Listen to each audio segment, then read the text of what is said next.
Cards விளையாடலாமா? இந்த playing cards 1000 years old அப்படின்னு சொன்னா நம்புவீங்களா?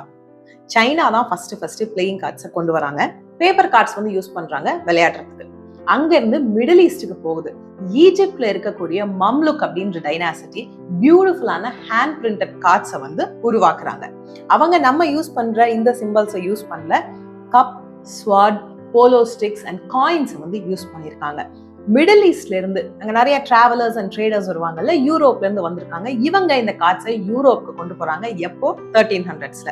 ஸோ ஃபர்ஸ்ட் யூரோப்ல எப்ப கார்ட் பண்ணாங்க அப்படின்னு கேட்டீங்கன்னா 1377. யூரோப் வந்து சேம் இந்த 4 சிம்பிளை தான் வந்து யூஸ் பண்ணாங்க. ஆனா பிரான்ஸுக்கு 1400s இந்த கார்ட்ஸ் போன உடனே அவங்க சிம்பிளை மாத்திடுறாங்க.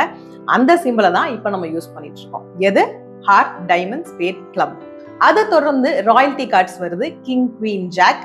அந்த டைம்ல யூரோப்ல நிறைய பிரிண்டிங் பிரஸஸ் வந்து திறக்கிறாங்க. அதனால நிறைய பிரிண்ட் பண்ணி ஃபுல்லா வந்து இந்த கார்ட்ஸ் ஸ்ப்ரெட் ஆகுது. அண்ட் யூரோப்போட ஃபேவரட் கேமாவே வந்து கார்ட்ஸ் மாறுது. 1600s தான் இந்த 52 கார்ட் டெக்கை வந்து ஓகே அப்படின்னு ஸ்டாண்டர்டைஸ் பண்றாங்க.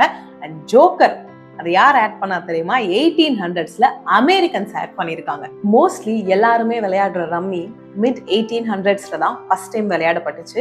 கான்கியூன் அப்படின்ற மெக்சிகன் கேம்ல இருந்து எவால்வ் ஆச்சு.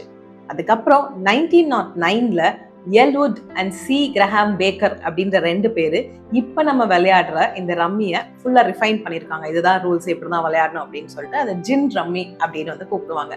ஸோ நெக்ஸ்ட் டைம் நீங்க கார்ட் டெக்கை பாக்குறப்போ இது 1000 years old ஞாபகம் வச்சுக்கோங்க. ரம்மி விளையாடுறப்போ அந்த கேம் 200 years old அப்படின்றது ஞாபகம் வச்சுக்கோங்க.